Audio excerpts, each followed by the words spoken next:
हाम्रो दसैँको भिडियोमा स्वागत छ सबैलाई। यो चाहिँ भ्लग भन्दा पनि एउटा मेमोरी खिचा हो पछिसम्म राख्नको लागि। मेरो हजुरआमा हुनुहुन्छ 49 वर्षको, अब कार्तिकमा 100 वर्ष पुग्नुहुन्छ।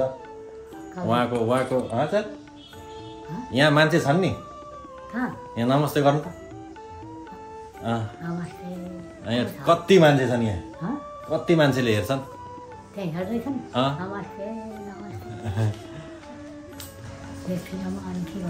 आलु बन्दै देखिन हो, के भयो आधा। लु पहिले कस्तो हुन्छ दसैँ, लु भनिदिनु यहाँको मान्छेहरूलाई। तपाईँ सानो हुँदाखेरि राम्रो थियो होला कि कस्तो थियो जाने के होइन, दसैँ चाहिँ कस्तो हुन्थ्यो पहिले? ए दसैँ यस्तै हुँदैन राम्रो। साहित्य राटिको लानुहुन्थ्यो बुवाले, कस्तो राम्रो हुन्थ्यो नि। ए रमाइलो हुन्थ्यो नि। म त खसी काट्दा उस्तै रमाइलो, मान्छे आउँथे सबै पल्ला घामे वल्ला घामे भेला भएर कस्तो रमाइलो हुन्छ त उहाँ त। तर हद हराइगयो त्यो बलासीमा त, यतिखेर कोही छैन। सबै ओल्लो गाम पल्लो गाम भेला भएर त दाँत भएर खसी काट्न हिँड्थे राम्रै। गाउँभरिका मान्छे भेला भएर पहिले हाम्रो घरमा काट्थे, त्यहाँबाट मास्तिर बडाउका पर्तिर जेठा बडाउका अनि माइला बडाउकामा अनि बाहुनेहरूकामा 3 घर बाहुन काटेर अनि पल्ला गाउँमा जान्थे। पात राम्रै पात भएर दिनभरि काटेर बेलुका साँझमै आउँथे घरमा। त्यस्तो हुन्छ। खसी काट्थे कि भेडा काट्थे त? खसी नै काट्थे, भेडा काटेन। मार अघि नै हाम्रा मार हान्थे, क्याथे गर्छ नि त अष्टमीका दिन कालरात्रि हेर्दैन काटेर सानो पाठो के ठुलै काट्छन् नै सबै। 9 झोली 5 झोली भइ कसो 9 जना 5 झोली कसो भएर जान्छन् तराबार बोकेर फुलपाती दिन। कहाँ जान्छ? फुलपाती टिप्न, बेलपाती टिप्न बेलाबटामा हाम्रा बारी छ बेल।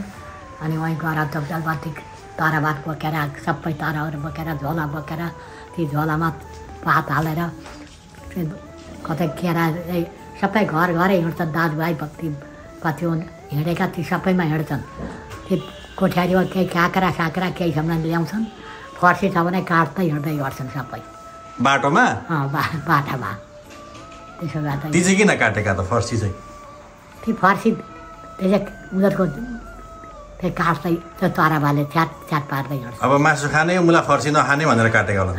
त्यसो गरेको के गरेको, त्यसो गर्दै त्यो फर्सी काट्दै हिँड्थे। अनि गएर उहाँ पुगेपछि अनि कुबिन्दो ठिक पार्थे, त्यो कुबिन्दो काटेर अनि टाढामा भडारमा जान्थे। अनि सबैले अर झोला बोकेर जान्छ। 3-3वटा झोला चाहिन्छ नि एउटालाई। त्यो सबै खसीमा के काँक्रा आउँछन्, खसीमा कुबिन्दो लएर एउटा कुबिन्दो काट्छन् आँगनामा। मास्टो नि अहिलेको त के सम्झिनु।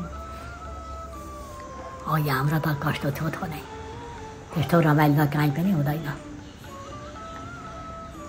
त्यो खसी काट्दा पर्थामा त्यही थियो बढाएर सबै 4-5 जना भएर भन्दा त कस्तो स्वर कति राम्रो सुन्थ्यो नि। उता पन्ना भइनाए जन्मालिन कैलाश। हाम्रा बाबुले आउँथ्यो बोली चाहिँ, हाम्रै बाबुको कडा आउँथ्यो। जन्मालिन कैलाश आए ज्योति जगमगा भन्दै कस्तो राम्रो हातले यसो गरी बाहुनहरू आउँथे वरिपरि सबै पल्ला गाउँका केटाहरू के दाजुहरू नै मनमालु दाजुहरू डम्बर बहादुरहरू सबै आउँथे नि। खसी काट्न सब भेला हुन्छ नि त पहिलेबाट हाम्रो घरमा। अनि त्यहाँबाट काट्दै अनि पल्ला गाउँ पुग्थे। दिनभरि बेलुका साँझमै घर आउँथे। उतै खाजासाजा के खाएर अगाउँथे। नसुते सिरिन्त दशरथे छत्रु छाइन राघवे आइसुर ज्याङ्ला बुके गतिष्ठ पाउनु मानन्द दुर्योधने विज्ञानी विदुरी भगवती भगवतान कृतिष्ठ नारायणे सूर्य शान्ति तनय बलन्छ हळधरे सतिन्छ कुन्ती सुते। 82 सालको टिका लाउँदा राम्रो होस्, सबैले देखुन् हेरुन्, राम्रो होस्। परमेश्वर जम्माले गरिदिनु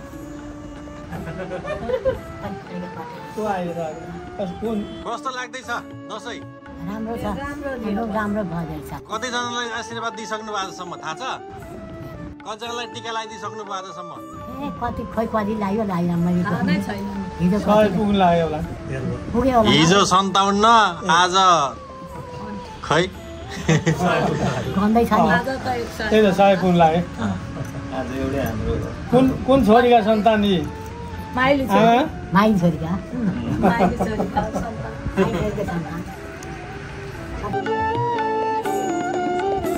हजुर यता हेर्नु त बाई बाई गर्नु यता